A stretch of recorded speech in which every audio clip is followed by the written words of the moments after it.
Aceh memberi nyawa, negara membalas duka.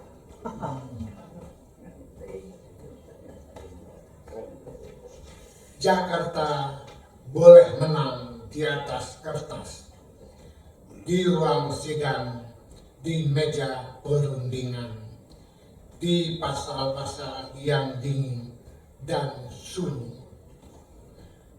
Tapi Aceh punya memori darah, dan darah tidak bisa disobek seperti arsip.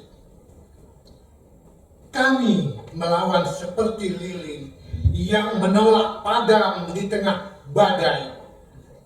Terlalu kecil yang keras kepala, menolak tunduk pada gelap yang datang dari selatan. Ketika Republik masih merangkak, kami tidak sibuk soal kursi dan kabinet. Kami sibuk mengulurkan tangan dengan cemas, dengan senjata, dengan nyawa. Kami melawan seperti akar yang menolak dicabut. Meski tanah kami berdiri diguncang dari segala arah.